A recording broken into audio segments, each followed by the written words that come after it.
Kalau kita baca di buku-buku medis selalu dibahasakan bahwasanya biologis itu normalnya seminggu sekali. Saya pernah baca salah satu buku medis begitu, dan ini hukum syariat berbeda. Nggak ada seminggu sekali. Kapan dibutuhin? Karena kalau sperma sudah harus keluar, dia akan bergejolak di tubuh laki-laki.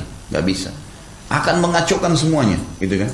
Bahkan kalau sampai pada puncaknya dia berani melakukan perbuatan-perbuatan yang berbahaya hanya karena masalah sperma tertampung.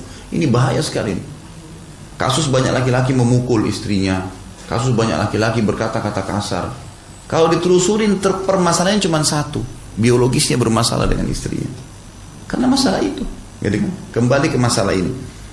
Lalu dikatakan, kata beliau, secara rasional, karena jika sumur tidak ditimba, maka hilanglah airnya. Justru sebaliknya, kalau laki-laki terus kemudian dia tidak lampiaskan, ya gitu, emosional terus berjalan, maka ada puncaknya nanti. Puncaknya tubuhnya akan melemah.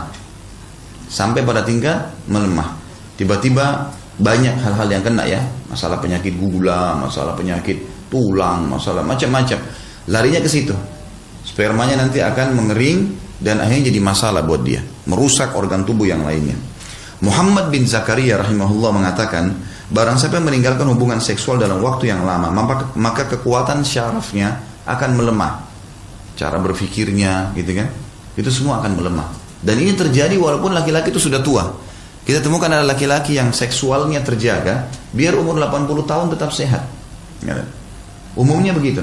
Dan kalau yang sudah jarang, sudah sampai ada yang sampai bertahun-tahun bahkan tidak menyentuh lagi istrinya, maka dipastikan ini bermasalah buat dia.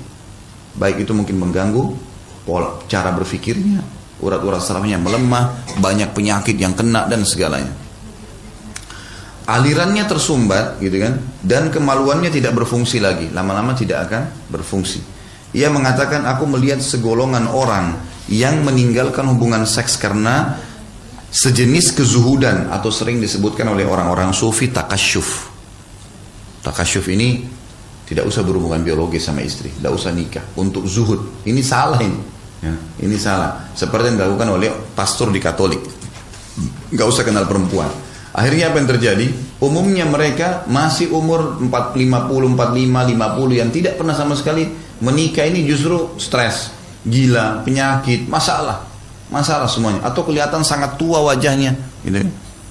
Subhanallah, ada kasus lapangan, teman ayah saya. Beliau cerai sama istrinya. Beberapa tahun tidak menikah. Gitu kan? Masih hidup Masya Allah sampai sekarang. Dia cerita, dia bilang, semenjak dia mungkin 4-5 tahun cerai nggak nikah. Dia bilang, saya bawa obat. Dia bilang sama saya bawa obat ini. Obatnya banyak, satu kresek gitu. Macam-macam. Antibiotik lah, vitamin lah, inilah. Obat untuk saraf ini, macam-macam. Penuh, mungkin ada 10 obat. Dia bilang, saya minum terus. Begitu Allah SWT mudahkan saya menikah, obatnya dibuang semua. Nggak minum obat lagi. Nggak ada lagi minum obat itu. Dia bilang, tiba-tiba saya rasa saya nggak butuh obat. Ini contoh kasus lapangannya. Ternyata dengan dia melampiaskan biologisnya, hilang penyakitnya. Fitrah seperti itu. Dikatakan oleh beliau, banyak orang yang contohnya meninggalkan seks karena masalah kezuhudan, takasyuf, kalau dalam ilmu tasawuf dikatakan, maka badan mereka menjadi dingin, gerakan mereka menjadi sulit, ya, mengalami keputusasaan dengan tanpa sebab, syahwat dan kekuatan mereka jadi melemah. Di antara manfaat hubungan seksual adalah menundukkan pandangan.